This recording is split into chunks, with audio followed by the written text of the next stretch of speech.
Welcome back to the Grind, Sleep, Repeat podcast. If you are in your 30s, 40s, or 50s and you're looking to build muscle, this episode is definitely going to be one you don't want to miss. Yeah, we're going to go over all of our best tips on how to continue to build muscle as we age, as we get into our 30s or 40s or 50s, and even beyond that, and go through how you should structure your strength training, your nutrition. We'll even talk about warming up and mobility and how to really structure a program. That's what we're really going to emphasize today is how to create a program around continuing to build muscle. So definitely going to be a good one. I think the best place to start is going to be why we would want to build muscle. What's other than obvious reasons, other than like improving body composition and for aesthetic reasons and the look, why would we want to build muscle? Why would we want to continue to build muscle? Yeah, the first thing that comes to mind for me is the functionality of having muscle mass. If as we age, things get harder, right? Our bodies get a little more fragile. So doing something as simple as getting up from your chair is going to help having that muscle to help you get up from your chair. Or something as simple as going up and down the stairs and, going to your grandkids or your kids' baseball games and going up and down the bleachers, and you're essentially doing step ups. Yeah. So building strength and movements that are so functional that we should be able to do for years to help us get around and move better. I think that to me is like the number one most important thing to continue strength training and why you should continue strength training. I think one thing that I can point out too, like to your point of functionality, we can ask this question to everybody listening. How many of you put your shoes on while sitting down? I think most people would probably say, oh, wow, yeah, I put my shoes on sitting down. You should have the ability and the strength and the mobility to bend over into almost a lunge type position, put one shoe on, tie your shoe, you lunge, you stand up, put the other shoe on, get down on the bottom of the lunge. Like that's a very basic fundamental exercise that if you don't do that movement pattern and you don't strengthen it in the gym, that's something that you're going to lose over time. I know you mentioned squats, standing up off a chair. A lot of times people will get lazy and they push themselves up with their hands. So there's so much carryover to your day-to-day life by building muscle, building strength in the gym. And I think that's definitely the first obvious reason. Another reason that I can think of building muscle is to increase your metabolism. So as we start to age, obviously our metabolism is going to slow down, but the more muscle we can build now, while we have a healthy functioning body, we have good hormone profiles, the best thing that you can do is to build muscle now, because the more muscle you have, the more calories you're going to burn at rest. We've talked about this many times on the podcast before. And the more calories you can burn at rest to increase that basal metabolic rate, it's going to be easier to keep body fat off long term and also just be able to have metabolic flexibility, where I know a lot of times people have to really diet really hard to lose all this body fat, and they have to be really strict in order to keep it off. But if you have more muscle, it's going to be a lot easier to lose body fat and then keep that body fat off and maintain the body composition that you've worked so hard for. So metabolism is a huge thing over the course of the next 5, 10, 15, 20 years. Think about what that looks like for you. And even just building a couple pounds of muscle can really do wonders for your overall resting metabolic rate and increasing your metabolism so that you are burning more calories at rest, so that you can not have to really restrictively watch your food and diet all the time while still maintaining lean body composition. Yeah, I think sometimes too, like if you're someone who's listening to this and you're like, I am so far past this point, I can't do any of these things. Just keep in mind that there's no wrong time to get started. There's no better time to get started than now. It's never too late. You can start with regression movements to build progress over time. And I think as far as, someone who's just getting started, it doesn't matter how old you are. You can get started at your 50s. You can get started at your 60s. It just might look a little different, but you will see progress over time, and it's never too late. But also keeping in mind that, like you mentioned, muscle is something that is going to help with us in our longevity, but it's also something that is going to give you that appearance and that physical look that you're trying to achieve. But also, when we get older, it's harder to keep that muscle on. So if you're younger and you're listening to this in your 20s or even you're a teen, start now because as you get older, you're going to wish you did. So there's no better time to get started than today. It's my point here. Yeah, exactly. To your point, we kind of share some stories about some of the clients that we have. Like here at the gym, we have a wide variety of clientele. I train young athletes all the way up to currently my oldest client is about to turn 78. And when he first stepped foot in the gym, he had never stepped foot in a gym before. And similar to what I mentioned earlier, like he wasn't able to bend over, tie his shoe. That's why I kind of think of that. He wasn't able, he does some landscaping work. He's retired, but he kind of does it part time. He wasn't able to hop up in a skid loader, a step up, a very basic movement. He wasn't able to stand up off a chair. Now he's up to doing, he's been training with me for the last couple of years. He's able to do 70 plus pound dumbbell slant board squats. He's able to do 175-pound bench press where he wasn't even able to do 100 pounds when he started. He can do 50-pound dumbbell presses. He can do weighted walking lunges. So to your point of regression and progression, there's no better time to start, and don't be afraid of where you are right now because it's not always about, I think a lot of times people think of strength training as like big meatheads and they're trying to build all this muscle. And yes, that is a very small percentage of the population, but for most people, they're trying to look good, they're trying to move well, they're trying to maintain their function, and they're trying to stay healthy. And you can accomplish those things through strength training. That's what we can kind of hop into next is what rep range should we strength train? What exercises? All these things that we can kind of talk about next about what is the best approach to structure your strength training. But before we do hop into that, we are not going to go into specific exercises in the podcast today, but we did create a really cool PDF document. The link to it is down in the comments below. We created a document of the 10 best strength training exercises that you need to be doing. If you're not doing these 10, you're doing it wrong. So after you're done listening to the podcast, definitely go click on the link down in the comments. It'll take you over to our website and you can download that for free. Include all 10 of those exercises in your program and it's going to help you build muscle like crazy. Yeah. And for somebody who is more experienced, you could be doing up to 6 days a week of strength training with at least 1 day of rest. We've made that mistake before of no rest days, For that many years, yeah. hashtag no rest days. But actually, it's really cool to get a rest day in. It's not frowned upon. It doesn't mean you're weak. It actually, you should give yourself a pat on the back for doing that because your body will thank you in the long run and you're going to be able to show up better, stronger, faster in the next week of workouts. Yeah, we did 7 days a week of workouts for years and years. And currently right now we work out 6 days a week with 1 day of rest. And to this point of more is not always better. And I would always rather have someone follow a structured plan and work out less than work out more and just kind of wing it and fatigue your body. And you're not making any forward strides. So more structure and less frequency will always see better results than just more in general. So Make sure you're not making that mistake. And also, if you're training hard, 6 days a week should be enough to create the stimulus that you need to see the changes that you want in building muscle, building strength. If you're following a structured program, you're going to need a day of rest to let your nervous system recover, let your body recover, and then also make sure that we're not overtraining to the point where we start to get these like nagging injuries or eventually something builds up, our body's fatigued, and we're overtrained, and then a big injury happens. So again, structure is the biggest thing, but bare minimum, I think 3 days a week is the best place to start. We have people that we train 3 days a week that see awesome results. We have people that we train 6 days a week that they see awesome results. So I think that 3 to 6 is really the sweet spot. You could get away with doing 2, but again, it's got to be really structured. I think bare minimum, you want to be strength training 3 days a week. That's really the best approach to see the best results in both building strength and building muscle. Yeah. And in this episode, we're specifically talking about strength training. So if you haven't listened to any of our other podcasts, we go in depth more on cardio. We obviously incorporate cardio into our structured programs as well. But on that rest day, we aren't sitting on the couch being a sack of potatoes.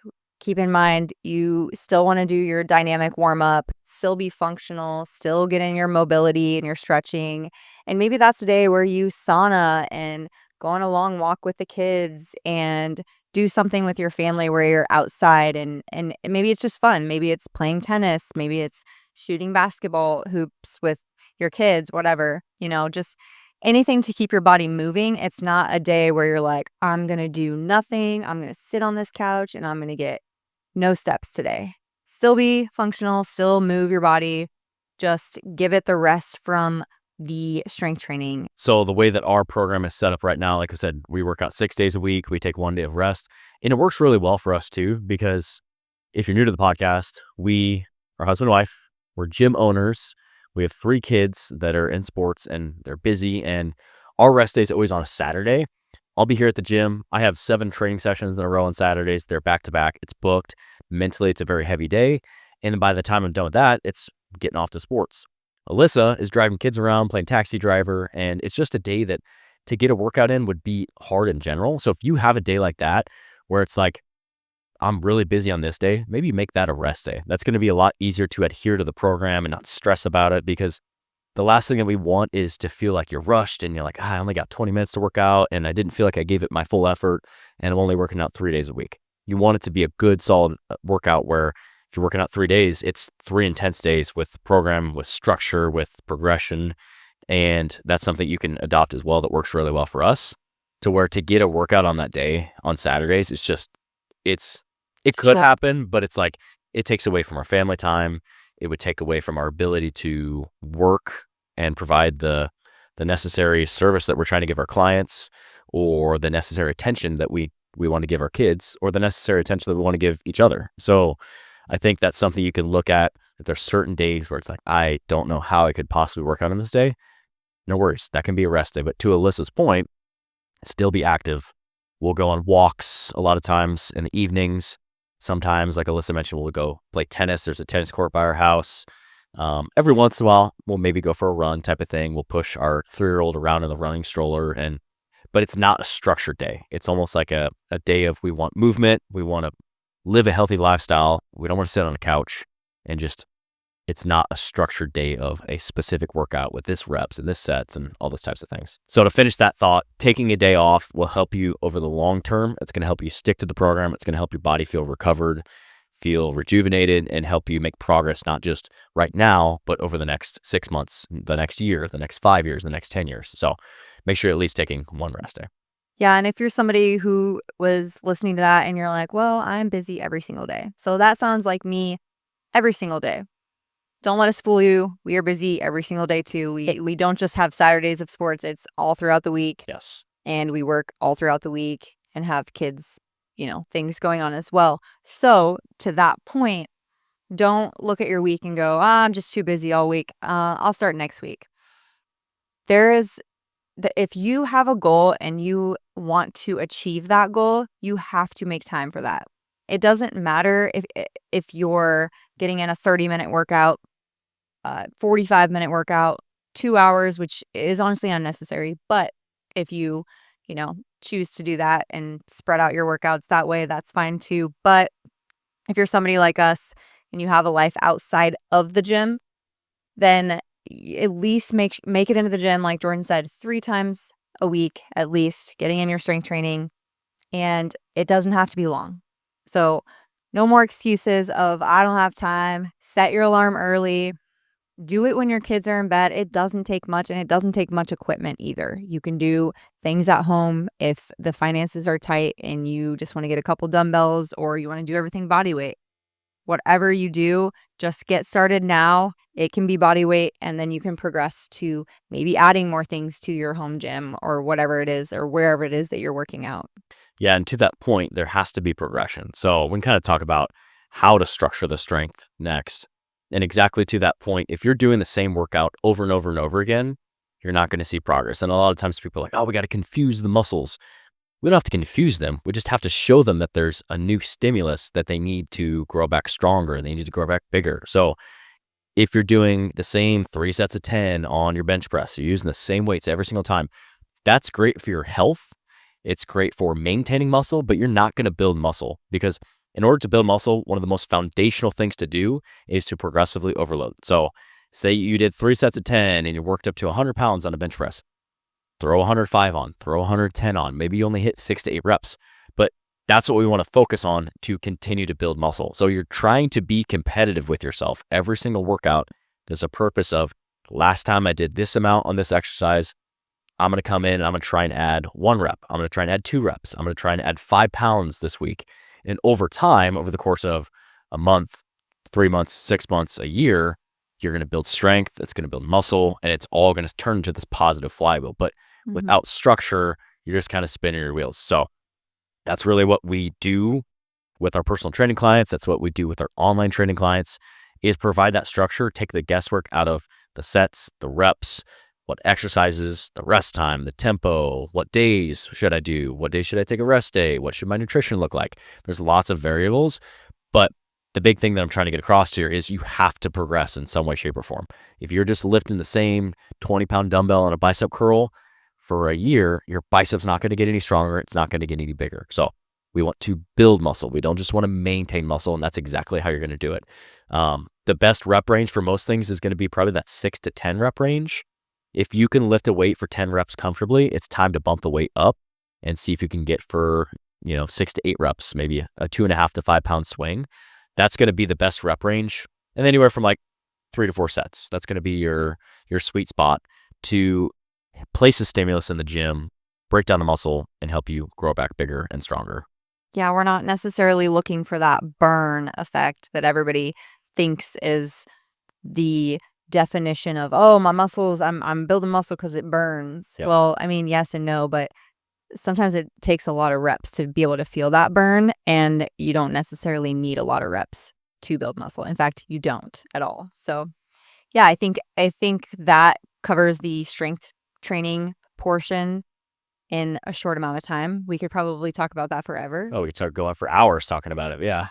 But as you can tell, that is a very big piece to the puzzle. But when we are doing someone's program, whether it's in person or online, we also make sure that they understand the importance of their nutrition too. Because in order to see the physical and the even recovery aspect, you know, adapt to your program and to see results, you need to be making sure that you're eating zero point 0.8 to 1 gram of protein per body weight, making sure that you're getting enough carbs to fuel your workout, and then getting enough fats in that, you're at a healthy hormone balance and level too, especially as females. So making sure that you're staying consistent with your diet overall is going to help you see that overall appearance that you're looking for, and that even progress in the gym. Because if you don't have the correct calories or the correct amount of calories that you need to be eating to fuel your workouts, you're not going to be able to build up in weights like you were talking about. If you are doing the same weights over and over again because it's hard and you feel like you can't lift any heavier, you need to take a look at your diet. Yeah. And you can kind of think about your goals of what you might have. There's going to be different categories of this. And say you're somebody that you want to maintain your weight. You want to try and build muscle though. I don't want to gain any weight, but I want to get stronger and I want to build muscle. Then what you need to do is you need to eat at a maintenance calories, and you need to eat at least your body weight in protein, train heavy, try to get stronger, and try to progress every single time you come to the gym. And that's kind of like a main gaining approach, where you're not going to gain a ton of weight, but you're going to be able to build strength and build muscle, maybe at a slower rate, but you're going to definitely be able to build muscle as long as you continue to get stronger and eat your body weight in protein. If you're somebody who's like, I want to maximize my muscle, I want to build as much muscle as possible, you need to be in a caloric surplus. So you need to eat more calories than your body's burning. I'd say, if you're trying to be a little more conservative, somewhere with like 200 or 250 extra calories.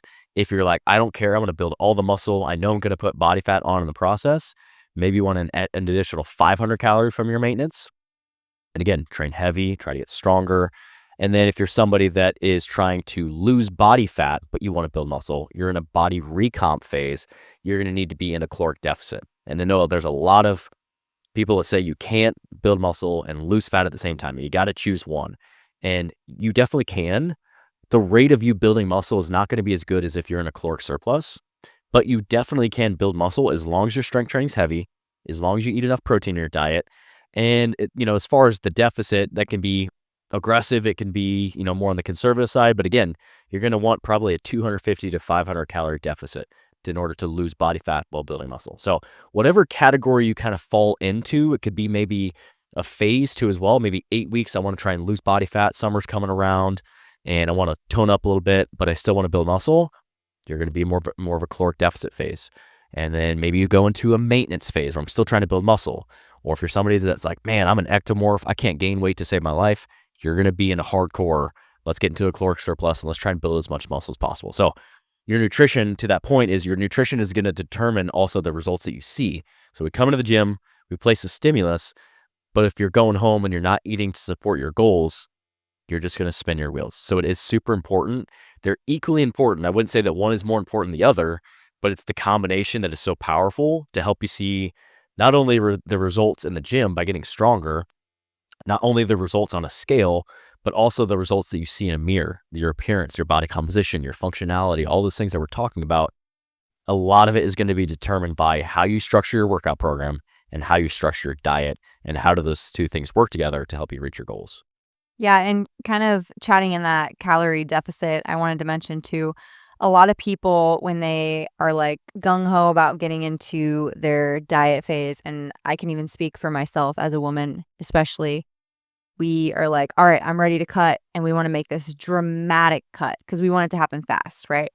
Everything in life, we want to happen fast because that's just how our brains are wired. So if you cut those calories dramatically, and let's say before that, you were in a calorie surplus and you were working so hard to build all that muscle, that is the quickest way to lose your muscle, is by dropping those calories so low, because that's going to be the first thing that wants to go, because your body's like, whoa, that was a dramatic drop. So the biggest thing that I could say for you guys, if you're somebody who's like, all right, I'm ready to dive into this calorie deficit, summer's coming, I'm ready to get that bikini body, that beach bod, whatever, make it slow. Like you said, 250 to 500 calories, 500 being the lowest. And here's the thing. If you do the 250 and you're like, didn't really see results within that first week, drop it again. Listen to your body, and you're going to have these hunger cues. You're going to be hungry. That's part of being in a calorie deficit. You should be hungry. That means that you're in a deficit. It means you're doing the right thing. But if they're too low, that's when we lose muscle. We have these problems where we want to binge too. Like I've done this multiple times where I dropped way too low and I can't stick with that diet because it's too low. So I try to tell my clients this too. If it feels too low, I need to know. Or why are you not able to stick with this? What is causing you to not be able to stick with this program or this macro count that I gave you? Yeah, they go hand in hand. And I think if you're ignoring one and focusing on the other, you're not optimizing your program. So you need to have an equal balance. And if you guys have questions on that, we'd love to help. Obviously, we're trainers here and we help people every day with that, both in person and online. And if you are looking to have questions answered, let us know in the comment section. Or if you're looking for more help, we'd also love to help you. We offer online training and provide meal plans, nutrition programs, workout programs, and really take all the guesswork out so that we can build a program that's going to be optimized to see the results that you want to see. Everybody's very different with their program and their goals and what they have set forth for themselves. So we do have a link down in the description below as well. If you'd like to start working together, we're going to go fill out a form and we can get in contact. So the last thing that we want to kind of talk about that's going to go hand in hand with this is, as you're building muscle and you're getting stronger, you need to make sure that you're doing enough mobility work and that you're properly warming up. We could spend an entire podcast on this topic, but just to start off, you need to make sure that you're not just coming right into the gym and you're going right to your first working set. You need to be going through, I would say, 2 to 5 minutes of some sort of conditioning warm up, really light, easy pace. You want to go through a full dynamic warm up, something that we always take our clients through, that we always go through ourselves as well, that we're firm believers in. It's going to help improve your performance. It's going to help you decrease your risk of injury. And then also at the end of the workout, make sure that if you're stiff and you're tight, take 5-10 minutes, do 2 to 3 mobility type exercises for things that you are stiff and tight in. And it's going to help you stay in the game. It's going to help you continue to come to the gym and make progress, because if you get hurt, you're not going to be able to come in and try to lift heavy and overload and build muscle. So you want to make sure this is not just something that we're trying to go hard and heavy and lift heavy from the second that we walk in the gym. We got to make sure that we're thinking of the longevity piece of this, that we want to maintain good flexibility, mobility, and have the ability to not walk around like a stiff board and not really be able to do anything. So the mobility aspect is also super important. Mobility Queen over here is really good at that for herself and also with her clients, of making sure that she maintains their mobility. It's something that I lack in a little bit sometimes, and I need to be better about focusing on it. But she's the best at it. Thank That you. for sure.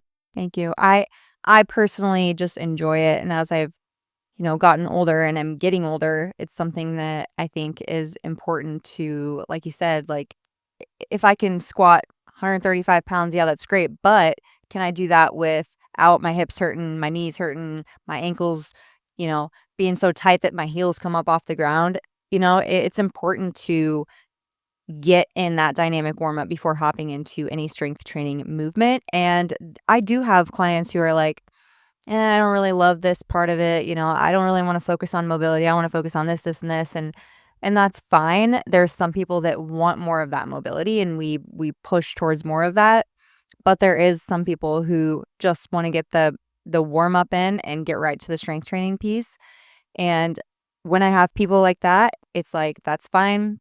Just know that, you know, you still have to have like at least 4 or 5 movements in the beginning of the workout where we're doing like a world's greatest, we're doing a bird dog, cat cow, banded pull over, pull aparts, depending on if we're doing upper body, if we're doing lower body, maybe we're doing some squats, body weight, single leg RDLs, things that we are able to get some blood flowing to those muscles because, like you said, that just is going to cause havoc on the body and prevent us from being able to move correctly. So this is going to help with preventing any injury in the future by incorporating in the mobility and even the cool down too.